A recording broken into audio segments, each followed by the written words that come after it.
Olá, tudo bem com você? E lá vamos nós para mais um Universiência, o primeiro programa brasileiro de TV aberta e internet, produzido por meio da colaboração entre as TVs e universidades públicas nordestinas. Uma oportunidade para a gente acompanhar a ciência produzida no Nordeste. Vamos ver quais as pesquisas vamos conhecer hoje? Na luta contra a Covid-19, cientistas da Universidade Estadual de Feira de Santana realizam pesquisa com os pacientes assintomáticos. Já na Universidade Federal do Recôncavo da Bahia, pesquisadores desenvolvem um aplicativo que orienta pacientes sobre os sintomas da Covid. E na Universidade Federal de Sergipe, está saindo um estudo sobre os mecanismos de defesa da mandioca.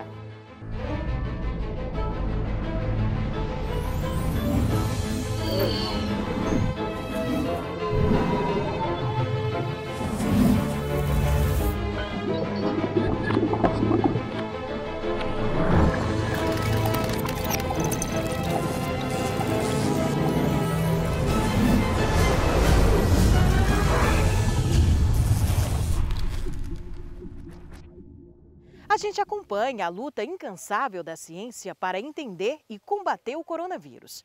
A exemplo de um trabalho desenvolvido na Universidade Estadual de Feira de Santana, na Bahia, em parceria com a Fiocruz e a Organização Mundial da Saúde.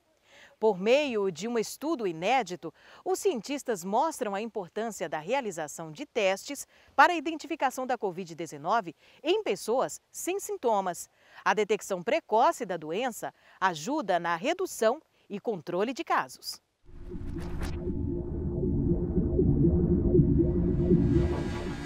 A necessidade de compreender as novas variantes do vírus e identificar pessoas assintomáticas motivaram os pesquisadores da Universidade Estadual de Feira de Santana e da Fiocruz a realizarem uma pesquisa inédita em Feira de Santana, segunda maior cidade do estado da Bahia. Já que Feira de Santana foi a primeira cidade na Bahia a detectar os primeiros casos de SARS-CoV-2, né, indivíduos com Covid, e devido ao aumento nos indivíduos sintomáticos, o aumento da frequência da variante, a variante Gama, que é a variante também conhecida anteriormente como P1, né, que foi primeiro caracterizada em Manaus. A primeira pesquisa no Brasil e no mundo que mostra qual a característica do vírus que circula nos indivíduos assintomáticos.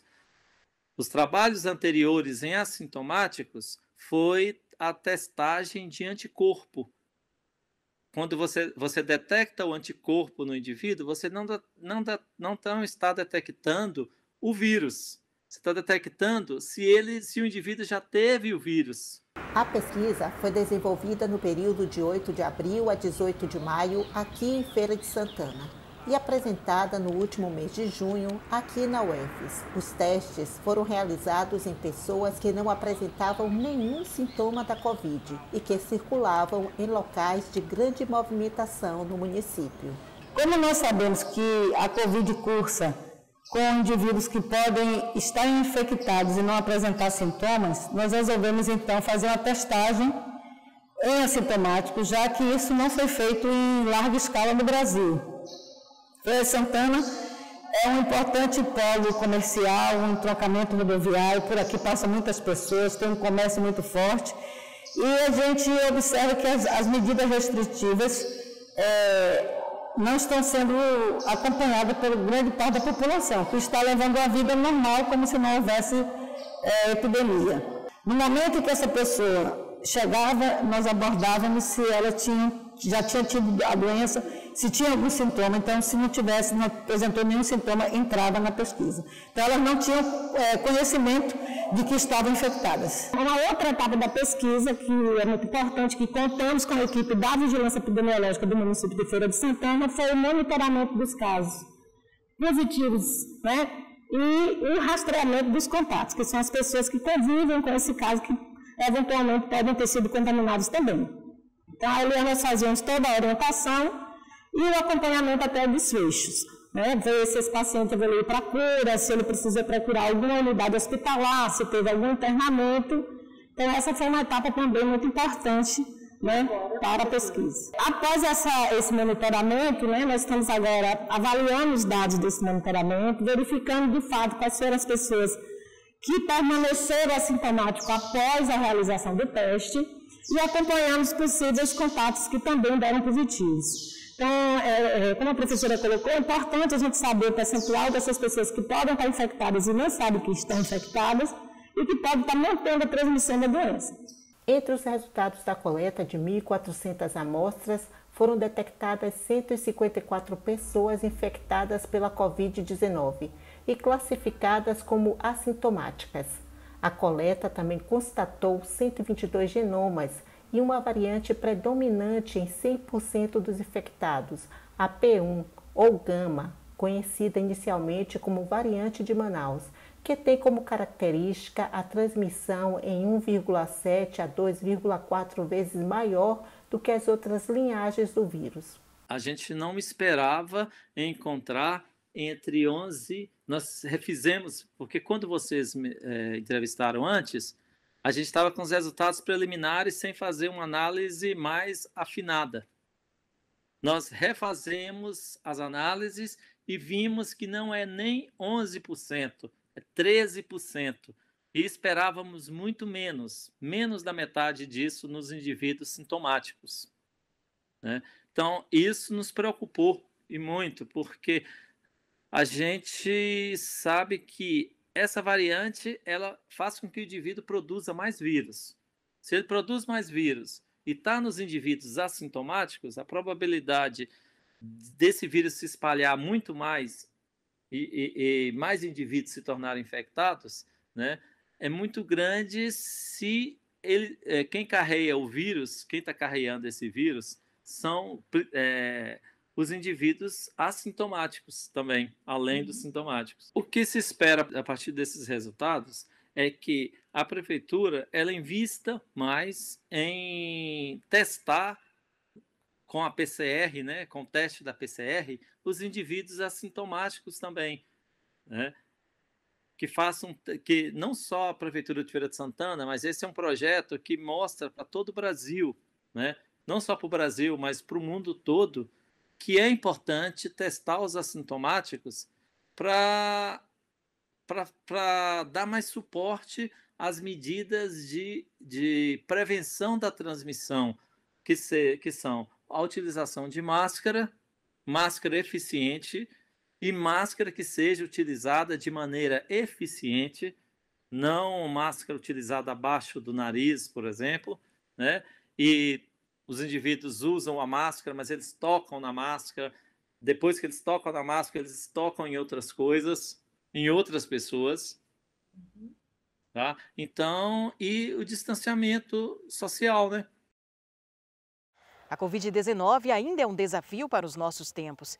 E graças aos esforços dos nossos cientistas, a gente está no caminho certo para entender como o vírus se comporta, o surgimento de novas vacinas e outros benefícios. E depois do intervalo, pesquisadores criam um aplicativo que orienta o paciente sobre ida ao hospital em caso de suspeita de Covid. A gente volta já já.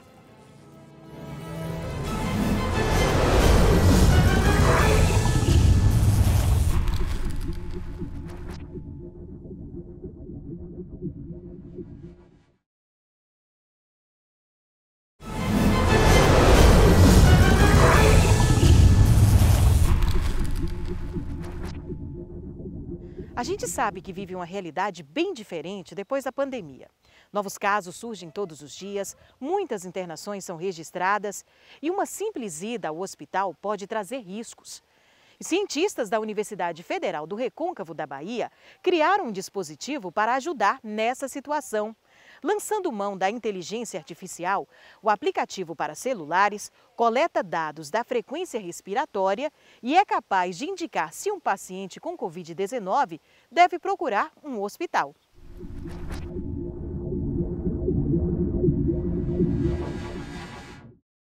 Com o aumento do número de internações e a espera para a abertura de leitos, uma simples ida ao hospital pode ser muito arriscada. Pensando nisso, o professor Igor Miranda coordenou um projeto que deu origem ao aplicativo contra a Covid. Esse projeto, o projeto contra a Covid, ele obviamente surgiu com a ideia de que a pandemia se agravaria. Então, quando a pandemia do coronavírus começou, a gente viu que teria aí uma necessidade de desenvolver tecnologias que pudessem ajudar no combate, né? O aplicativo é um dos resultados que esse projeto de pesquisa produziu. Eu fiz parte do grupo que trabalhou com processamento digital de sinais, e o objetivo desse grupo era conseguir extrair algumas informações de sinais captados pelo celular. Em um primeiro momento, a ideia era tentar extrair informações de um sinal de áudio, né? Tentar extrair informações da tosse dos usuários do aplicativo, mas acabamos partindo para uma análise do acelerômetro do celular, né? O usuário ele colocava o celular na barriga e, através do movimento que esse celular fazia na barriga do usuário, a gente tentava extrair informações com relação à respiração. Né? E esse é um parâmetro muito importante, inclusive, para definir internação, para definir intubação. A frequência respiratória é um parâmetro importante, então a gente desenvolveu um algoritmo que pode, a partir do celular, medir a frequência respiratória com confiabilidade. Tá? E isso foi testado com simuladores de pacientes, né? São bonecos que respiram como pacientes, e também com voluntários. Aí, na outra parte, a gente desenvolveu esse algoritmo de inteligência artificial usando dados públicos, né, do estado de Alagoas, Espírito Santo e Santa Catarina.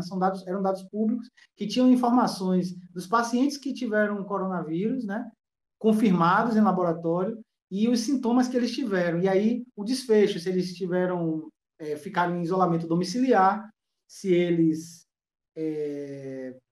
foram internados ou foram intubados ou vieram a óbito.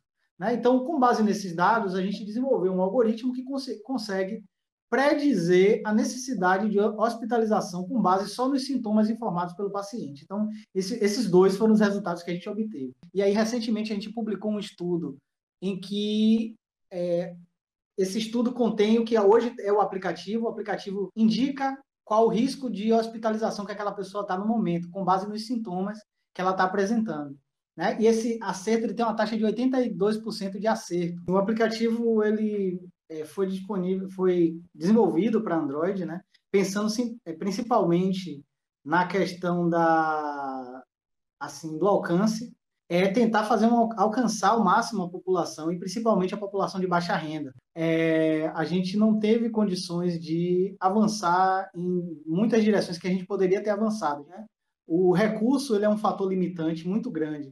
Sem recurso não existe pesquisa, né? E a gente está vivendo um momento que a pesquisa brasileira sofreu um corte muito acentuado que inviabiliza a maioria das coisas. Então, às vezes o que parece simples precisa ter equipe para desenvolver, para implementar. Mesmo a gente não tendo tido um alcance da população satisfatório nos nossos parâmetros, o desenvolvimento da tecnologia em si já é um resultado importante, porque, primeiro, infelizmente, a gente tem que falar sobre isso, mas podem acontecer outras pandemias, né? Isso é uma coisa, e aí a gente já tem a tecnologia desenvolvida na nossa universidade. Além disso, a gente também sabe que o coronavírus pode continuar aí por um tempo, né? Não necessariamente ele vai ser erradicado. Então, essa tecnologia está aí, né? E ela vai continuar podendo ser usada. E o aplicativo contra a Covid está disponível para celulares com sistema Android. Agora, mudando de assunto, a gente vai falar sobre as defesas na natureza. No meio ambiente, os seres vivos desenvolvem maneiras de evitar ataques externos. E não apenas os animais. As plantas também possuem esses mecanismos de proteção. Há exemplos de espinhos, substâncias tóxicas e cheiros repelentes. Mas nem sempre essas resistências são facilmente identificadas. E analisando a raiz da mandioca, pesquisadores da Universidade Federal de Sergipe descobriram novas formas de defesa e explicam quais são elas para a gente.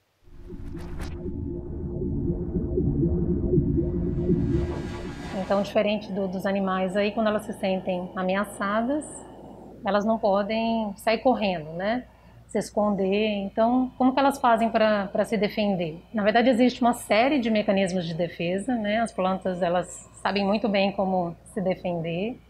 Tem alguns mecanismos que são bastante visíveis, como os espinhos, né, a presença de serosidade, látex, substâncias tóxicas. E existem algumas outras formas de defesa que não são tão visíveis assim. Essa questão que a gente tem trabalhado bastante, que é a questão dos voláteis de defesa. Então, compostos orgânicos, né, substâncias químicas que as plantas liberam quando elas são atacadas. Essas substâncias, elas podem agir repelindo diretamente o herbívoro que está atacando a planta, mas ela pode agir também atraindo os inimigos naturais, né? A gente fala que a planta pede socorro, né? Pede um auxílio para se defender. São as defesas indiretas, que a gente chama, feita por outros organismos, né, que não a própria planta. A gente escolheu a mandioca pela importância dela, né, no estado de Sergipe, no Brasil como um todo, né? Muitos produtores ganham, né, a vida plantando mandioca, né, o tanto de produtos que são gerados a partir da mandioca. O principal ácaro herbívoro, que é considerada a principal praga da mandioca, que é o ácaro verde, né, o nome científico dele é Mononicellus tanajoa, é bastante encontrado aqui no estado. Também trabalhamos com outro ácaro, que é um ácaro generalista, que ataca a mandioca, mas também outras plantas, que é o ácaro rajado, é bastante comum, é o Tetranicus urtica. E aí o terceiro nível trófico que a gente está trabalhando, que é um predador, também é um ácaro. Tá? É um ácaro predador desses ácaros fitófagos, desses ácaros herbívoros. O que nós observamos foi que a planta de mandioca, quando ela é atacada por esses herbívoros, ela produz diferentes misturas de compostos voláteis, que vão diferir tanto daqueles compostos que são emitidos pelas plantas sadias, quanto entre si. Então, cada espécie, ela induz uma mistura diferente de compostos dessa planta. E o que a gente buscou foi verificar se esses compostos podem ser atrativos ou não para essa espécie de inimigo natural, que foi o ácaro predador. Então, ao longo do mestrado, nós observamos o quê? Sim, as plantas, elas emitem compostos diferentes quando atacadas, e esses compostos são, sim, atrativos para o inimigo natural. E, passado o mestrado, eu entrei no doutorado também pelo programa de Ecologia e Conservação, também com a professora Bianca, e no momento nós estamos estudando uma outra defesa indireta da planta, que é o néctar extrafloral. O néctar, a gente está muito acostumado com o néctar floral, né, que é o néctar que atrai os polinizadores, as abelhas, as borboletas, mas algumas plantas, elas produzem esse néctar extrafloral, que é a produção de néctar, mesma substância açucarada, semelhante ao néctar floral, mas é produzido por outras estruturas da planta. A aplicação desse conhecimento é bastante ampla, né?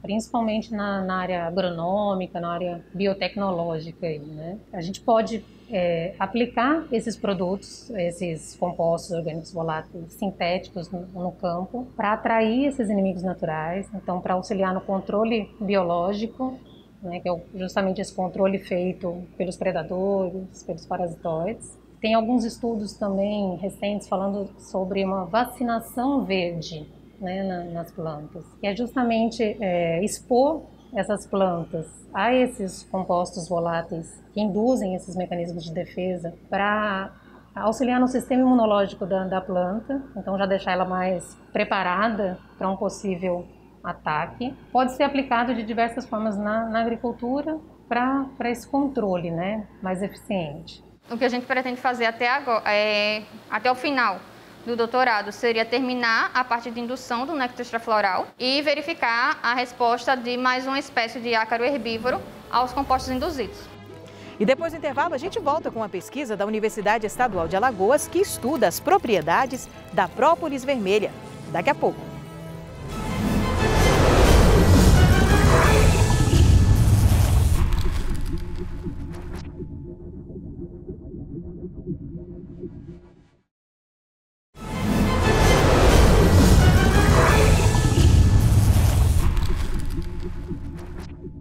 Ao coletarem uma seiva vermelha nos galhos da árvore conhecida popularmente como rabo de bugio, muito comum no estado de Alagoas, as abelhas criam uma própolis diferente. Uma parceria entre universidades públicas de Alagoas deu origem a um projeto interessante: estudar as funções dessa própolis vermelha. A Universidade Estadual de Alagoas, UNEAL, com a Universidade Federal de Alagoas, UFAL, e o Instituto Federal de Alagoas, IFAL, estão desenvolvendo um trabalho conjunto para fomentar o estudo e a produção da própolis vermelha no interior de Alagoas. Esse projeto faz parte do rol de pesquisas desenvolvidas pela Universidade Estadual de Alagoas, a UNEAL, em parceria com o Instituto Federal de Alagoas e a Universidade Federal de Alagoas. Esse projeto tem como objetivo estudar as funções da própolis vermelha, a função bactericida ou bacteriostática. Então, um dos objetivos desse projeto de pesquisa é avaliar a atividade antimicrobiana da própolis vermelha que é produzida aqui no estado de Alagoas. E para avaliar esses extratos, a gente tem a parceria da Universidade Federal e do Instituto Federal também, que compõem essa rede de pesquisa da própolis vermelha aqui no estado de Alagoas. Aqui estamos em Roteiro, uma pequena cidade de 7.000 habitantes. Bastante conhecida pela Praia do Gunga, a Grande Lagoa e as falésias. Mas há também uma outra riqueza natural pouco conhecida.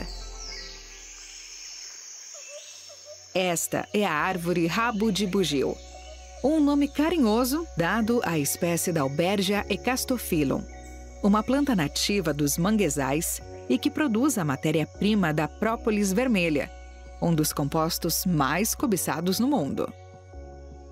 Própolis vermelha é criada pelas abelhas. Após as mesmas coletarem uma seiva vermelha nos galhos da árvore rabo de bugio. Essa secreção resinosa da árvore é a resposta defensiva provocada pelas perfurações feitas por um inseto nativo no mangue, raramente visto. E nós temos uma demonstração onde nossas alunas estão realizando os procedimentos, para realizar a análise do perfil antimicrobiano dessas bactérias, A aluna de número 1, ela fez a retirada do material da bactéria, É um bacilo gram-negativo, uma Escherichia coli. E aí fez o repique em um tubo de ensaio estéreo e repassou para a aluna seguinte, que faz a dispersão dessa bactéria no meio de cultura H. Miller-Hinton, para que o mesmo seja aplicado e incubado em estufa por um período de 24 horas. Após 24 horas são analisados os halos de dispersão em meios de cultura. Como foi afirmado, professor Jonathan, esse projeto em parceria com o IFAL e com a Universidade Federal de Alagoas, nós já realizamos algumas análises e a gente vê que a nossa própolis vermelha ela possui uma grande propriedade bactericida, contudo a própolis marrom, mais proveniente da zona da mata, ainda não tem estudos que tratem dessas propriedades. E é um dos objetivos do nosso trabalho, é realizar essas análises e ver sobre a possibilidade do perfil antibactericida ou antibacteriostático frente a esses extratos. Nós sabemos na literatura que já existem alguns estudos que afirmam a propriedade bactericida e bacteriostática da própolis vermelha proveniente do litoral de Alagoas. Contudo, foram utilizados apenas uma cepa. E o grande diferencial da nossa pesquisa é utilizar um painel antimicrobiano, utilizando bactérias gram-positivas e gram-negativas pré-determinadas e com perfil antimicrobiano pré-definido. E o Universiência de hoje fica por aqui. A gente volta na próxima semana com mais pesquisa científica para você. Até lá!